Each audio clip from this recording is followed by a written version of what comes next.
Holding someone accountable is the best gift that you can give them. Because ultimately, when you hold a teammate accountable, hold a family member accountable, you're telling them, I care so much about you and I care so much about us that I'm not going to let you slide. I'm not going to let you get away with doing less than your best. I'm not going to let you get away with having a bad attitude. I'm not going to let you get away by stepping out of bounds. I care so much about you and I care so much about us that I'm going to give you the gift of accountability.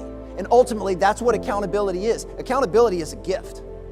Now, it doesn't always feel that way when we're on the receiving end of it, but if you can get everyone on your team or in your organization to realize that when a teammate cares enough to hold them accountable, that is how you protect the sanctity of the locker room, as we say. That is how you protect your culture. And average organizations have what's called vertical accountability. That means the person at the top holds everybody else accountable. You do what I say or you're in a little bit of trouble. That is mediocre at best. What thriving organizations do, thriving teams and remarkable cultures, is they also have horizontal and diagonal accountability, which means everybody holds everyone accountable. Not only does everyone hold everyone accountable, they have an obligation to do so. Because when they sign up to be a part of your team, they are signing up to trade some of the me for the we. They are deciding to invest in themselves to make those around them better. And in order to do that, we have to hold each other accountable.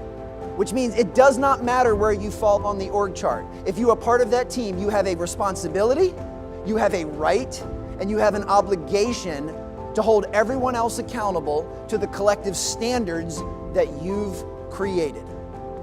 And when we can get everyone on the team to be just as open to receiving that accountability as they may be to delivering that accountability, now we've got something special.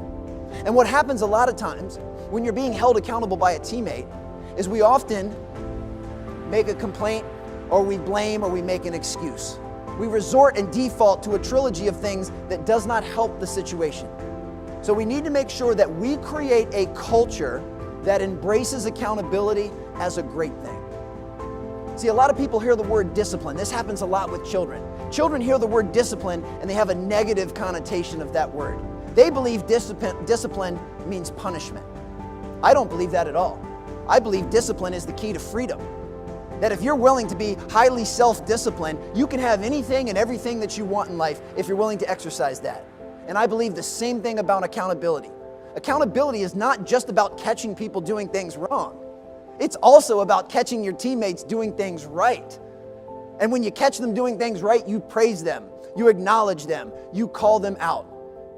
And you appreciate them with specificity in a customized way that makes them feel great about what it was that they just did to contribute to your culture.